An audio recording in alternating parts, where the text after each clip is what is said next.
Bismillahirrahmanirrahim. Kepada Allah Tuhan Rahman Basifat wujud syaratu dan pujian umat siang jumalam. Salawat dan salam kepada junjungan kita Muhammad, pangkatnya tinggi dunia akhirat, 100 selatan utara timur Jawa Barat. Mulonyo jalo disarakkan kanai kulari dinan bapalun, mulonyo sambah ditibukan menyusun jari minta ampun. Kajirik tabang ramo-ramo ingkok mencongkem lidih saga tadabuk lalu ke tanah. Kita indak bersebut namo, kadang indak berimbaukan gala sambah taserak ke tengah-tengah. Tak antak pun tiang ke hulu, di bawah kiliran taji asa mulu kato dahulu, 3 limbago nan tajali. Pertama sambah menyambah, kedua baso jo basi, ketiga siriah jo pinang. Sambah menyambah dalam adat tali batali undang-undang nan tersabut di mulik manih nan pakai di baso bayak. Mulik manih talimpong kato baso bayak gulo di bibia dalam bungka nan piawai nan banamo adat jo sopan santun. Nyato limbago nan tajali isinya adat jo pusaku nan bersamo kita memakaikan. Lurih kaunan dari Pasar Baru, di sinan hati takabe, minta ampun kami dahulu, jawablah salam dinan rape. Assalamualaikum warahmatullahi wabarakatuh.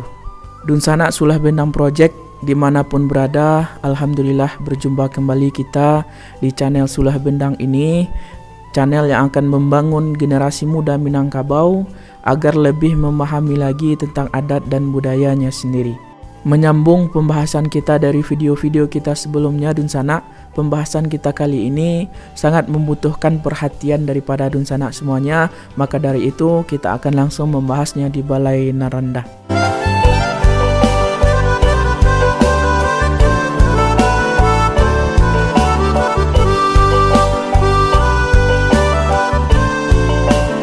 Tema yang akan kita bahas pada video kali ini adalah tentang kesamaan dan kebersamaan di Minangkabau, Dunsana. Sebagaimana alam yang dijadikan sebagai sumber ilmu bagi orang Minangkabau, yang mana unsur-unsurnya berbeda sifat maupun peranannya, akan tetapi saling berbaur dalam kedudukan yang sama pentingnya dalam kemestaan. Demikian pula susunan dari masyarakat Minangkabau itu sendiri, Dunsana. Masyarakat Minangkabau merupakan suatu perkumpulan yang utuh dengan segala keragaman manusia yang saling berbeda, kepentingan dan kemampuan, serta dengan segala kebaikan dan keburukannya pula, yang tentunya akan dapat menimbulkan berbagai kemungkinan di sana.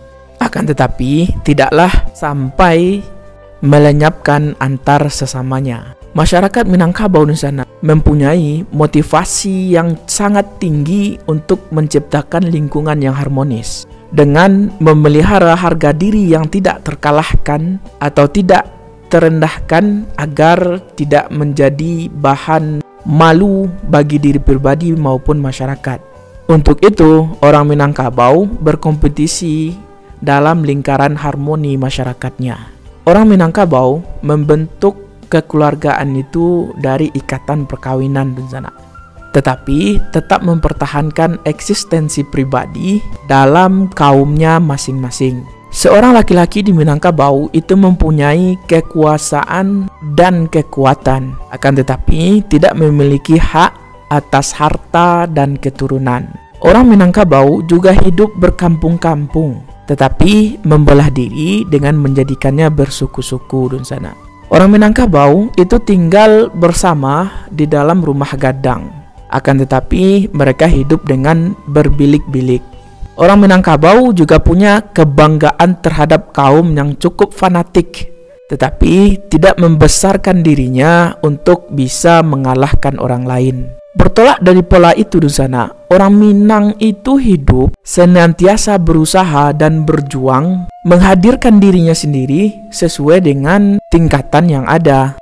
Meskipun orang Minangkabau itu hidup dengan tingkatan kehidupannya masing-masing, komunalisme orang Minangkabau itu begitu kukuhnya di sana, yang diungkapkan dalam pemeo, duduk surang basempik-sampik, duduk bersama balapang-lapang. Artinya, bila orang itu hidup menyendiri, maka dunianya akan terasa sempit di sana. Karena jikalau terjadi sesuatu yang menyulitkan, tidak akan ada orang yang dapat diajak untuk berunding, bekerja sama ataupun untuk dapat sekedar membantu. Berbeda jikalau kita ataupun orang Minangkabau hidup secara bersama-sama, maka tidak akan ada kesulitan yang tidak dapat diselesaikan dan dunia pun akan terasa lapang dun sana. Di dalam hidup bersama, orang Minangkabau itu hidup dengan berkelompok, baik dalam sosial, ekonomi, maupun politik dan teritorialnya. Dalam kelompok hidup yang bersosial tadi, orang Minang itu menyusun kelompoknya dalam kelompok yang kecil, yang mulanya itu terdiri dari orang-orang ataupun saudara-saudara yang serumah dun sana, yang mana bersatu dengan saudara-saudara yang sedarah yang berada di rumah yang lain. Orang-orang sedarah yang terdiri dari beberapa rumah-rumah tadi di sana akan bersatu dengan semua orang yang sedarah, atau bisa juga disebut dengan senenek moyang di sana, yang nanti akan disebut sebagai sekaum atau satu suku. Meskipun bersatu, persatuan tersebut merupakan suatu perserikatan dan status yang sama. Kesatuan yang lebih besar itu tidak menguasai kesatuan yang lebih kecil di sana. Fungsi kesatuan yang lebih besar itu cenderung untuk melindungi kesatuan yang lebih kecil tadi. Persatuan orang Minangkabau itu diumpamakan seperti persatuan sapu lidi, bukan persatuan pasir dengan semen yang nanti akan menjadi beton. Oleh sebab itu, orang Minangkabau itu tidak mengenal persatuan dalam tata hidup orang Minangkabau itu sendiri. Yang digunakan adalah istilah sama dan bersama. Jika sama dan bersama tadi dihimpun bersama, maka bukanlah menjadi satu, akan tetapi akan menjadi bulat. Dari makna istilah sama tersebut dapat dikembangkan dalam berbagai pengertian falsafahnya di sana. Orang yang satu adalah sama dengan orang yang lain, kampung yang satu juga sama dengan kampung yang lain. Orang yang satu dengan orang yang lain itu akan menjadi bersama, bukan bersatu. Demikianlah orang Minang itu hidup dengan berkisar dari makna sama dan bersama. Umpamanya dalam mencari harta sebagai sumber hidup, orang Minangkabau senantiasa bersama seperti halnya dalam mengerjakan suatu pokok sawah.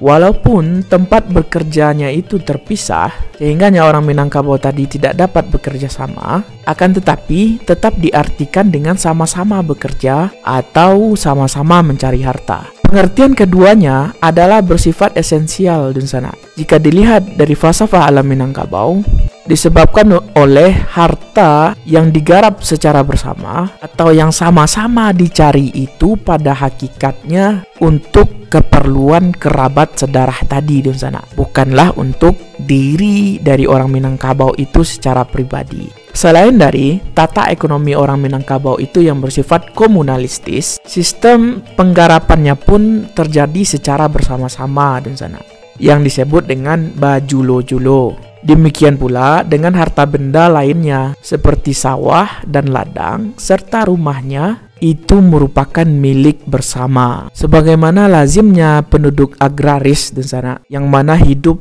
adalah saling membantu, bekerja secara bersama-sama ataupun bergotong royong, yang mana polanya ialah bare samo dipikua, ringan samo dijinjiang. Artinya, segala tugas dan beban yang berat tadi, jikalau dikerjakan secara bersama-sama, maka akan terjadi titik keseimbangan namanya bagi orang Minangkabau di sana. Karena orang Minangkabau meyakini bahwasanya tidak semua orang itu kaya dan ada yang tidak kaya, dan tidak semua orang itu kuat dan tentunya ada orang yang tidak kuat di sana. Yang kaya dan yang kuat di Minangkabau akan memiliki kewajiban yang lebih daripada orang yang lemah tadi di sana. Sistem ini disebut dengan gadang kayu, gadang pulau bahannya. Bantuan ataupun pemberian yang diberikan demi kerjasama itu mempunyai pembatasan-pembatasannya sendiri, seperti pembatasan-pembatasan gadang kayu dan gadang bahannya yang kita sebutkan tadi di sana. Apabila seseorang memberikan lebih dari kewajaran, ia akan dikatakan takanai baragia, gadang laga, atau mungkin bisa juga disebut ado udang di balik batu. Yang artinya Dun Sana, jika seseorang memberi lebih dari kewajaran, mungkin karena ia bodoh dan sok, atau bisa juga merupakan ada maksud tertentu di balik kebaikan itu Dun Sana. Pituah Minangkabau mengajarkan babuek baik pado padoi, babuek buruk sekali ijan. Agar orang Minangkabau ketika melakukan suatu kebajikan atau jikalau hendak berbuat baik, maka hendaknya sesuai dengan batas kesanggupan ataupun kewajaran atau batas kemampuannya Dun Sana. Dengan pengertian lain bahwasanya kebaikan itu tetap ada batasnya Dun Sana. Di samping itu, janganlah melakukan suatu kejahatan apapun juga. Namun, ajaran Minangkabau pun juga mengatakan bahwasanya setiap kebaikan yang kita lakukan akan mendapatkan imbalannya. Setiap kebaikan akan selalu menuntut penggantian Dun Sana. Jika ada seseorang yang berbuat baik terhadap kita, maka kebaikan tersebut harus dibalas pada suatu waktu tertentu. Demikian pula ketika kita yang berbuat baik Dun Sana, selamanya akan tetap ada imbalannya untuk kita. Pituah Minangkabau mengatakan, jariah menantang buliah, rugi menantang labo. Kehidupan yang bersama yang dilakukan oleh orang Minangkabau tidak berarti persamaan dan kebersamaan yang secara totalitas. Persamaan dan kebersamaan itu tetap terbatas Dun Sana pada tugas dan hak menurut kodratnya masing-masing dan sesuai dengan norma etika raso jopareso yang ada di Minangkabau. Artinya Dun Sana, dalam mencapai kebersamaan dan persamaan tersebut tidaklah berlaku paksaan ataupun juga kekerasan, melainkan terbatas pada tekanan moral oleh seluruh pihak, yang mana nanti puncaknya adalah pada hukuman dikucilkan atau dibuang dari masyarakat Minangkabau yang bersifat komunalistik tadi di sana. Maka di sana itulah tadi pembahasan kita tentang kebersamaan dan persamaan yang ada di Minangkabau. Mudah-mudahan dengan ini kita semua jadi dapat memahami apa yang dimaksudkan dengan kebersamaan dan persamaan di Minangkabau, yang tanpa mengurangkan tentang keberadaan seseorang ketika dia sudah bersama dan berkumpul dalam suatu kelompok yang dinamakan dengan sekaum tadi. Akhir kata Dun Sana, ibarat biduk kacik nan alun sudah, pakakeh nan alun langkok bana, jikok belaya manapi-napi, kok katangah takui de gelombang, kok katapi takui de buayo. Tak mungkin si buto kama mimbiang, si lumpuh kama nari, si bisu kama nyanyi. Mudah-mudahan dengan sama-sama keresahan yang kita miliki, Dun Sana semuanya generasi penerus dan pelurus Minangkabau agar dapat mampir ke channel ini dan menyebarluaskan channel ini agar memang dapat berkembang sebagaimana yang sama-sama kita harapkan. Wassalamualaikum warahmatullahi wabarakatuh.